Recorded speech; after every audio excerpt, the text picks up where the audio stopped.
Nous en arrivons maintenant à élargir un peu ce conflit spirituel. Les passages de 1 Roi 18, 30, 32, 36, 38, 42, 45 nous présentent une position très vaste. Dans le chapitre des rois, le récit de la bataille d'Élie sur le Carmel est sans aucun doute une illustration de la vérité du Nouveau Testament, spécialement de celle de Éphésiens 6.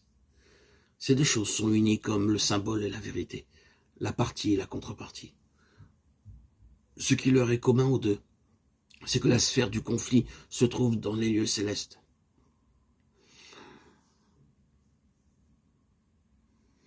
Faites en tout temps par l'Esprit toutes sortes de prières et de supplications. Veillez à cela, avec une entière persévérance et priez pour tous les saints. Éphésiens 6, 18. Élie était un homme sujet aux mêmes faiblesses que nous. Il pria demandant avec instance qu'il ne plût pas. Et il ne plut pas sur la terre pendant 3 ans et demi. Puis il pria de nouveau, et le ciel donna de la pluie, et la terre produisit ses fruits. Jacques 5, 17, 18. Ce que Jacques nous dit dirige toute la question du conflit aux cieux. Les cieux sont ouverts et fermés, le gouvernement des cieux, l'autorité des cieux. Les cieux sont l'objet principal qui est en vue ici. Et ce conflit se trouve dans les lieux célestes. Il est lié aux cieux et aux lieux célestes. Nous avons à combattre dans les régions célestes, Éphésiens 6, 12. Et d'une manière très réelle, le conflit d'Élie était un conflit dans les cieux, où étaient engagées des forces célestes. Cela, je pense, est clair. C'est un trait commun dans ces deux parties de parole.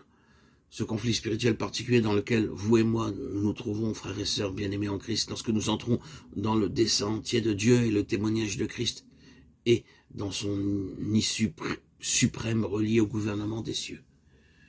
Qui est-ce qui gouvernera dans les cieux?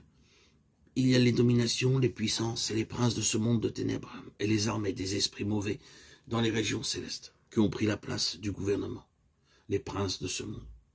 Ils sont dans une place usurpée. Ce n'est pas la pensée éternelle de Dieu et ce n'est pas la volonté de Dieu. Christ est la tête et son Église et ses membres sont appelés dans l'intention de Dieu à gouverner dans les cieux. Il faut savoir ce que sont les cieux dans cette question. Sont-ils destinés à être sataniques ou doivent-ils être l'expression de la souveraineté absolue du Seigneur Jésus dans et par l'Église qui est son corps? Ce sont les lieux célestes qui sont engagés, les réalités dominatrices, et c'est là que se situe notre conflit. C'est la sphère de cette guerre, et notre vie de prière est liée à tout cela. Élie n'est pas simplement liée aux incidents de notre vie ici-bas sur la terre. Oh, si les enfants de Dieu reconnaissaient l'immensité de cette vocation, si souvent la généralité de nos prières reste dans le domaine des choses simplement triviales, et nous employons beaucoup de temps à parler au Seigneur des petites choses de notre vie ordinaire qui, tandis qu'elles peuvent être importantes pour nous et ont de la valeur pour une vie terrestre, ne touchent pas aux choses suprêmes du dessein de Dieu. Il y a une telle différence entre prier pour les choses d'ici-bas et prier contre les forces immenses de l'univers pour la victoire des choses célestes.